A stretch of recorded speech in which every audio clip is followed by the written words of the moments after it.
You ever played with these wood puzzles? This is the type I'm talking about. Little wood pieces, um, tightly fit together, usually laser cut, and they're just so cool, so interesting. Small little pieces, they fit tightly together. The thing is, I've always wanted to make one, not just put one together. And you can pay somebody online, but I have a 3D printer. Can I use a 3D printer to print a puzzle? And the initial answer was no, but through some effort, I figured it out. And I wanted to share with you the process of how you would make one too. So let's start by talking supplies. First supply you're going to need is paper, cardstock. Uh, any cardstock will work, but I really like this dissolvable paper. You're going to have to, part of the process after you print is going to remove the paper from the ink because the ink will now be stuck to the 3D print. So if you have dissolvable paper, that makes that step much easier. Step two is you need an image. I took this image off of Shutterstock. This image needs to be printed onto the paper with a laser printer. I may have already said that, but it's very important. Inkjets won't work. Laser printer, some image. Yeah. It's important to note I ended up reprinting this page because I wanted it to fill the entire page. Notice how the top and bottom margins aren't full. Yeah, so I maximized top to bottom, left to right margins. Also note, if your image contains any text on it, you're going to need to flip that image before you print it. Otherwise, the text on the puzzle will be reversed. Next piece, you're going to need a glue stick to glue that paper down. And the final, probably most important piece, is you're going to need a 3D printer.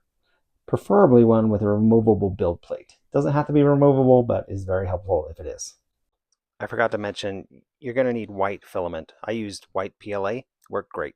You also need some clear spray paint. This will help to remove the white haze that comes from when you print with that paper, and then also helps to preserve your puzzle. So, let's see how this works.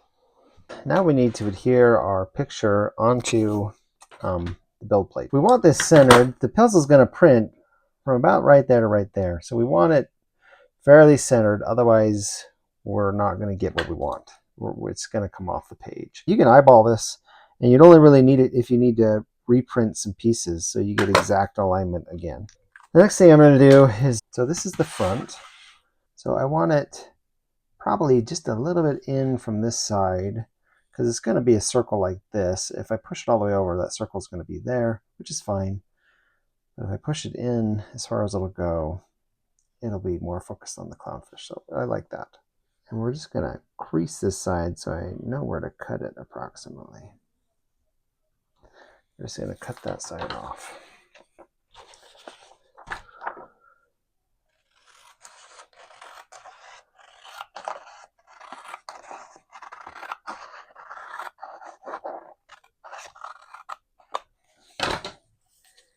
So we're just going to glue the top edge really well. And it all needs to be somewhat moist when it's time to put on.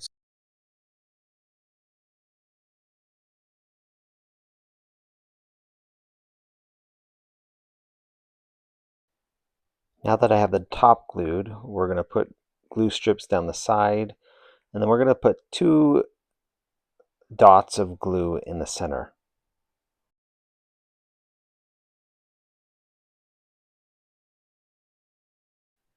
Here I'm just trying to work out any air bubbles.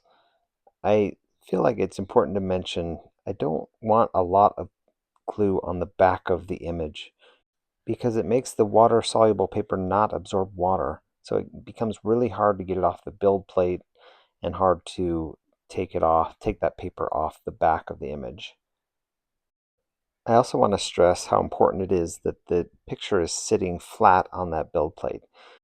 Air bubbles under there cause the surface to be raised, and so when it 3D prints over it, it kind of doesn't print correctly, so that your puzzle pieces get merged together and then they don't separate at the very end.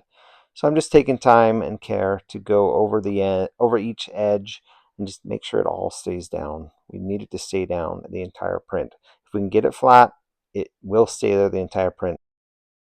Here I'm just using a razor blade to get under the edges. I really struggled with getting these edges glued down well. So hopefully you'll have better luck with this. Just takes care and practice, and just get it down good and your print will turn out well.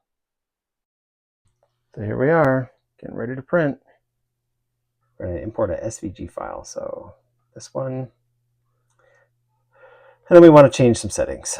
The first one we want to do is change the height. SVGs just come in at a default height since they're just drawings, 2D images. So we're just going to, first of all, arrange everything, make sure everything's centered. And then we're going to come over to the resize or scale. We're going to click on uniform, and we're just going to change it to 3.5 millimeter, somewhere between 3.5 and 4. That's just going to be the height of your puzzle. Okay, and then after changing that, we're going to come over to the strength settings. We're going to change, we don't want a top layer, so we're going to change that to 0. And we don't want any infill, so we're going to change that to 0. That's going to make it so it prints on the bottom, and then you're going to have hollow pieces, which makes it easy to tell top from bottom. The final one, I think I like 4 layers on the bottom, so I'm going to change that to 4. One other setting you might want to know about is this elephant foot compensation. What I noticed the last time I tried to print this is the layers were extra thick. And so what we want to do, where'd this elephant foot? What we want to do is just increase this compensation. What this is going to do is create slightly larger gaps on the first layer between each piece. So we're going to change this to 0.25 and see how that goes. Okay, I think that's it. And now we're going to click Slice Plate.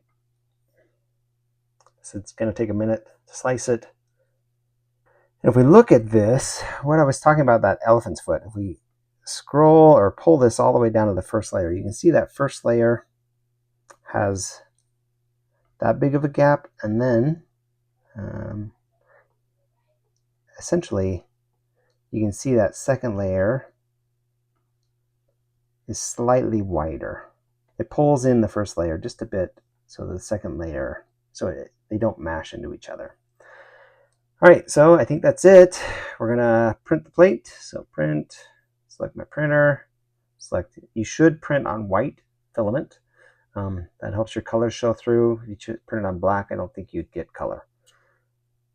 And I think that's it. So send that to the printer. All right, print is done, and I wanted to show you the result. Here we are.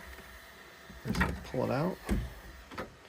That's what it looks like on the back side. Hopefully these layer lines or these edges are far enough apart that the puzzle will come apart. But the next step is to dissolve the paper. So what I'm going to do is I'm going to try and optimize this process. So once you have printed it like this, you need to soak it in water. And this will cause all this paper to dissolve. Then once it's soaked, you're going to try and slowly tease these pieces off and then turn them over and then rub any excess paper off.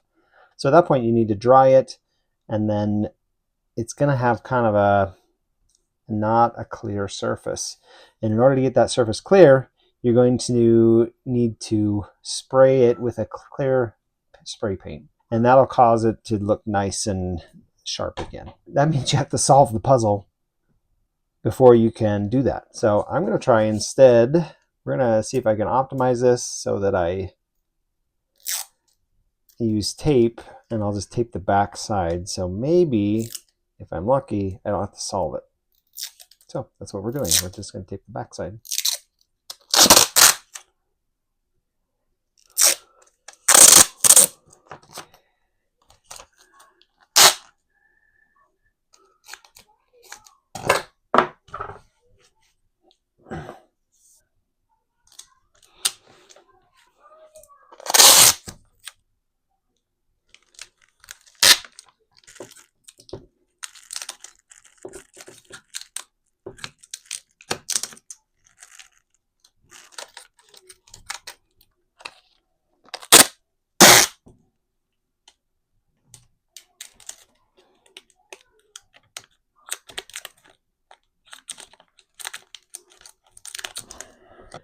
Now, get our pan, put the whole thing in there, and then this is where the dissolvable paper becomes very nice, because see how easy that comes off? Also notice anywhere we put glue doesn't come off easy.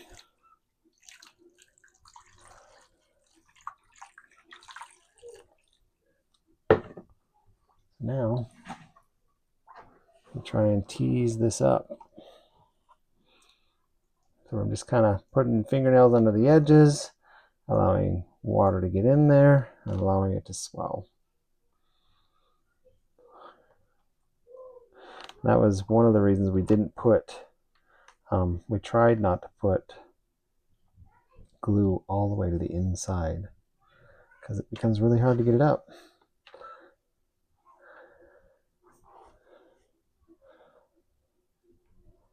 You could possibly just leave this for a while and maybe it would, the water doesn't appear to be getting through there. It's partially up.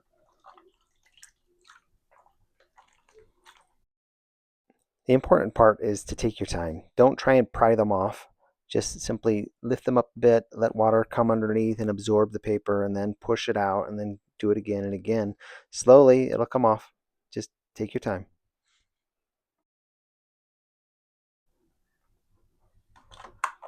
Just trying to wash out the paper that's already kind of detached for me.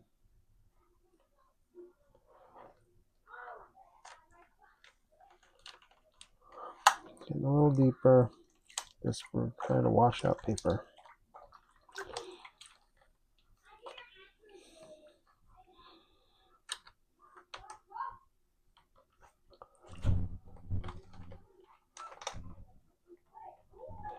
Just take the time. Not too long. Slowly getting deeper.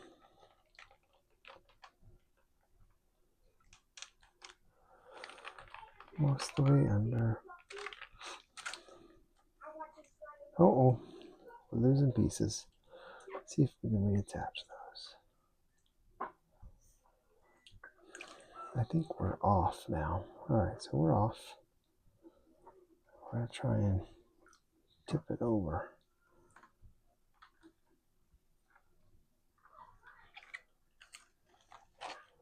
Okay, and here, we're just gonna try and rub out. Oh, we're losing pieces. So we're just trying to rub off all the paper and leave the ink. I'm not pressing very hard. I'm just slightly rubbing it. Slowly it comes off. Here you can see if I take it out of the water, this is what it looks like. And it's very stuck. There are pieces showing. It's not perfect. You can see the imperfections in the black, but it's really good. I'm happy with it.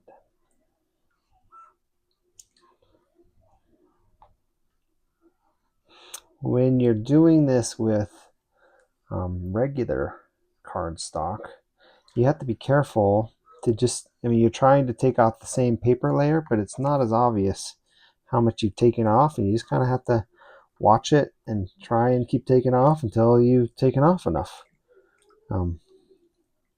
Anyway, it's a hard thing to gauge. Kind of got a fuzzy layer, and we may need to go through and do some cleanup, but ultimately it's looking really good. Sometimes you get some stuff that kind of misprints or doesn't adhere, but yeah, there we are. Now what we need to do is we need to dry it, and after we dry it, we need to spray it with this spray paint. So I'm going to change out my water, and I'm going to do another rinse and then see where we're at. All right, so I'm back. Obviously, this should now be clean, and we're just going to dry it off with a paper towel, and I'll be ready to go. So we'll just dry off our build plate. We're just going to set this off the side, let it dry a little bit before we stick it back on the printer. And then this, we're going to just do a little bit more water. Get anything else that wants to come off easy off. And we're just rubbing it lightly. But I think we're mostly done. I think that's good. This down, and we're just going to get a paper towel, and I'm not going to rub it, I'm just going to blot it dry.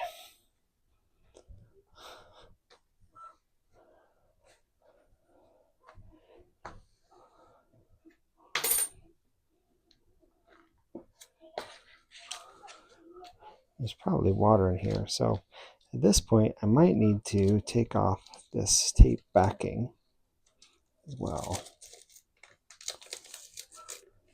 Might save it because I think we can reuse it.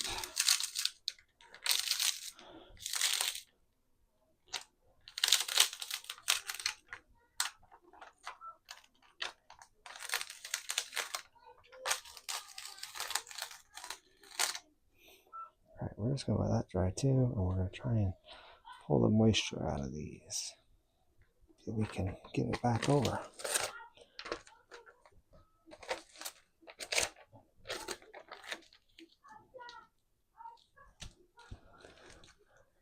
Guess while we have our build plate still out, we can use it. We'll just slide it off the table onto the build plate.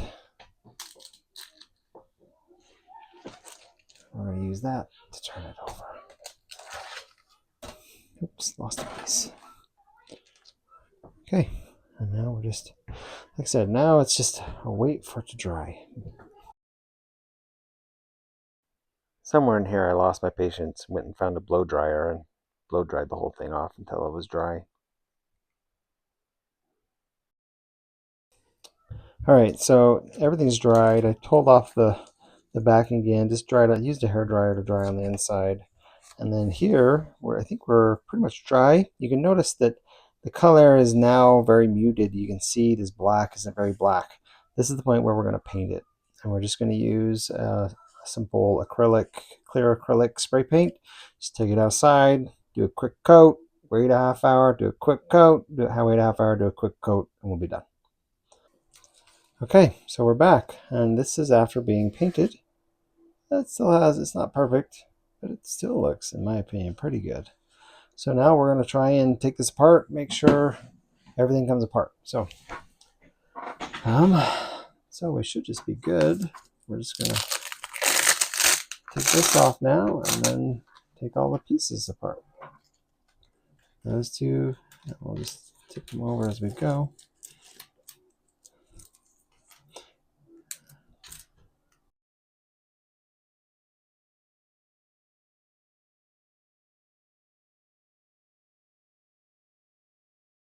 So sometimes you'll get some pieces that are a little more stuck.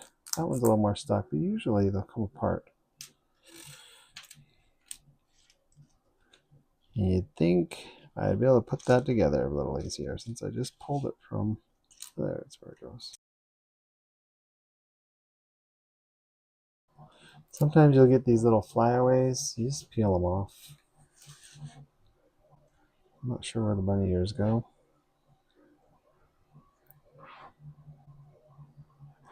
Oh, whatever. We'll just have to solve it.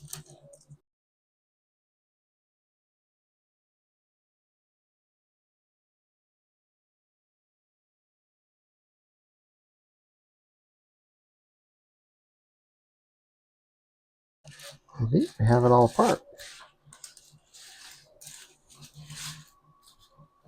And some fun shapes we have. We have the walrus head, like that.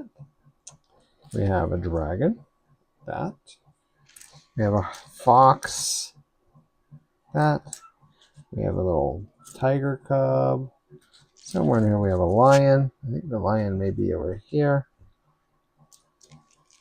Yep. Heart. There's others.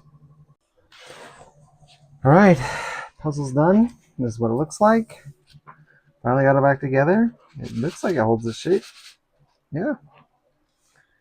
Okay, so I hope that interested you. So a couple of notes. Sometimes pieces don't turn out. Like I've had black pieces especially where it just doesn't stick for some reason. It's possible to go into the SVG file and turn off everything but that piece and reprint just that piece. In order to do so, you have to somehow align the next print with this print. So it's important, if you want to be able to do that, it's important to be able to put the paper, glue it down in the exact same spot as it was before. Also, when I do that, I have a border that I like to print at the same time, and that border centers this in the same place, even if you only have one piece. It means when you import it and you say center, if you have that border, it'll keep it centered with that piece over here. Also, some of these pieces, these edges are kind of weird. That has to do with the slicer. This is from the bamboo slicer. I've had a lot better results in, I think it's Prusa's slicer. And then these edges, sometimes they're not very clean. You just need to take a fingernail or something to them and you can just clean them up. It's like there, you can see there's a little excess there, and I just take a finger and just clean it up. I had one where a piece is coming off and I just put a little dab of super glue on it and push it back down. But I mean, yeah, that's not ultra black, but ultimately I think that looks really good, especially for a homemade one. And now I can make my own with my own images. I don't have to pay somebody to do it, and I can put my own little things. Like there's a penguin and there's a Minecraft hammer and a shark, Minecraft pick and a shark. So I hope somebody finds this useful. I wanted to share. I just wanted to end this recording. And if you liked it, please give a like. If you have any questions, I'll be following the comments. I plan on doing a follow-up video showing you how you can design your own puzzle, not just print it. It's pretty easy in Inkscape. You can also make bigger puzzles. This is like a 99 piece puzzle. I've made one that's like 300 pieces. It's incredibly hard. And I plan on making bigger ones. What you do is you print it in sections. And if you have any interest in that, please comment. Let me know if it's worth me making those videos. So, hope you enjoyed. See you later.